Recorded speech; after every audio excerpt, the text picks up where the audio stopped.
The station covering all of the DMV. This is DC News. Unions are actually stepping up to organize smaller workplaces. Now at 9 at DC News Now, a change in mindset? The labor protests today in the district and the changes we may be seeing surrounding unions and smaller businesses. Good evening, everyone. The weather was great this afternoon, but we're headed for the 90s. I'll show you that forecast coming up. And frustration at a condo building in Prince George's County.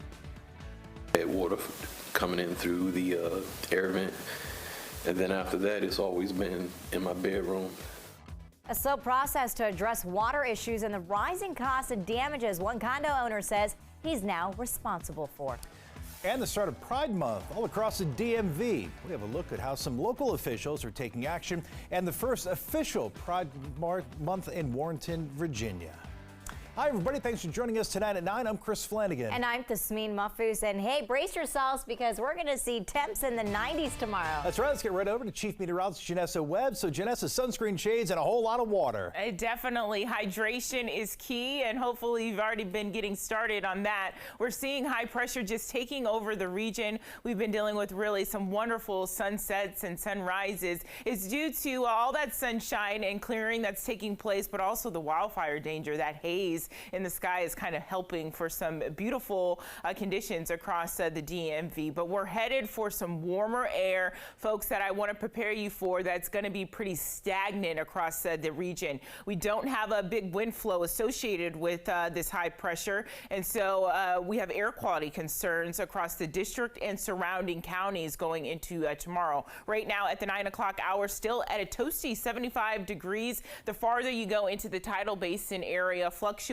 upper 60s, and then you have Soli in Hagerstown 81. So some very warm air, and really we're going to be a cohesive unit going into tomorrow. Look at all these 90s across the board. The timing of this, I think around 2-3 o'clock, that's when we'll hit that peak of those official highs for tomorrow afternoon. Unfortunately, we do have to contend with some rain showers as well for tomorrow evening into the start of your weekend. We'll look at that forecast coming up.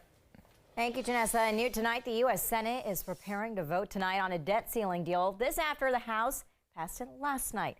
But the vote does come with a few hurdles, so nearly a dozen amendments for the deal are up for debate ahead of last night's vote. Party leaders for both sides have warned without approval tonight that it would be challenging to come up with a new deal and approve it before the country defaults on Monday.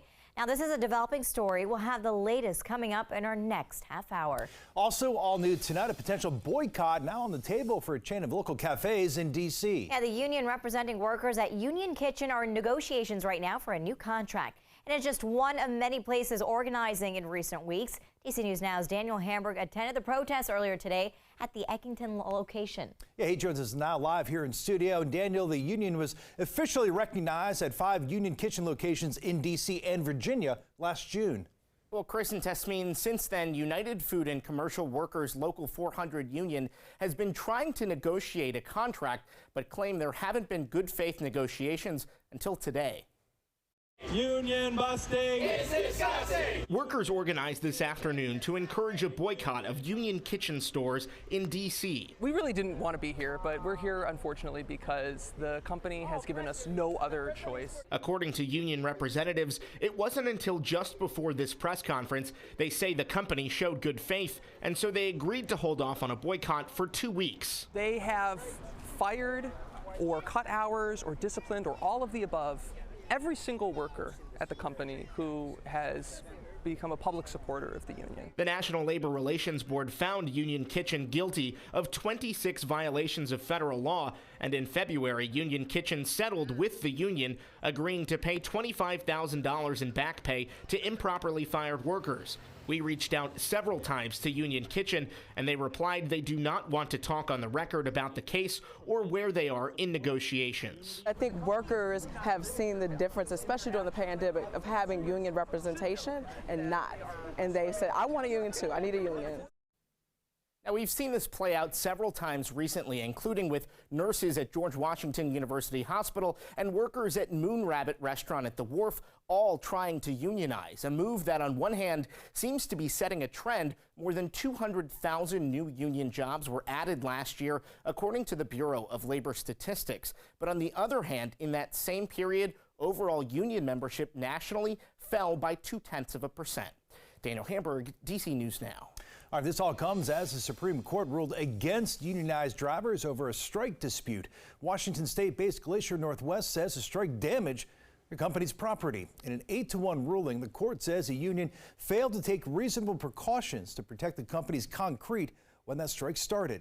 Justice Amy Coney Barrett, in writing for the majority, says the decision to suddenly quit work put the company's property in foreseeable and imminent danger. The court ruled the actions destroyed the company's concrete and put the company's trucks at risk to damage. Justice Ketanji Brown Jackson wrote in a dissenting opinion the court was overstepping the National Labor Relations Board and the decision would, quote, erode the right to strike. All right, now to a developing story out of Prince George's County where some condo owners are telling DC News Now they're dealing with leaks and living with mold. Yeah, and they claim their condo association isn't taking care of it. Our Marisa Say covers Prince George's County for us, and she's digging for answers. Water coming in through the air vent, and then after that, it's always been in my bedroom. Jeffrey Callahams has lived at Windsor Crossing for years, and he's dealt with a lot of leaking. First starting in his dining room area, which was repaired, but it's happening too often in his bedroom. Patchwork, always patchwork.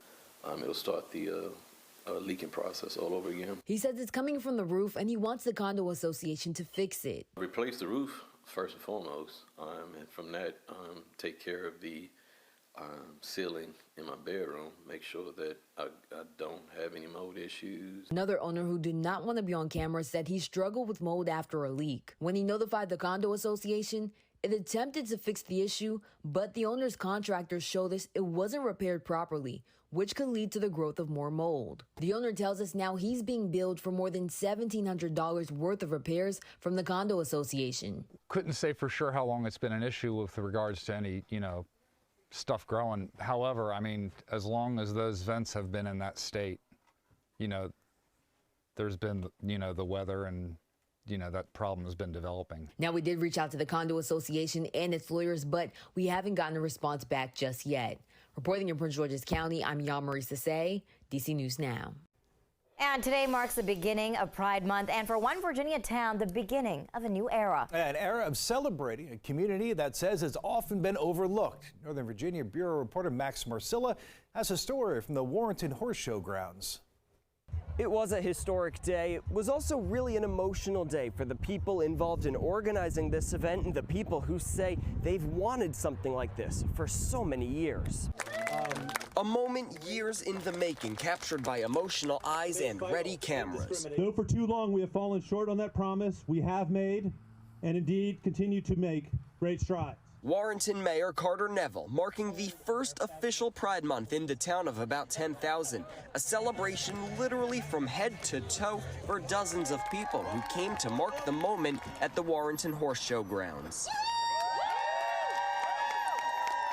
It was a spot picked so this flag will be seen by many. Where's my cute little lesbian flags at? There we go. Underneath the big flag are smaller ones and a community sharing the experience with each other. Today means so much. James Cornwell leads the nonprofit Warrenton Pride and raised the flag. Listening to parents whose kids have gone off to college and hearing their stories about how they don't feel 100% comfortable to come back home.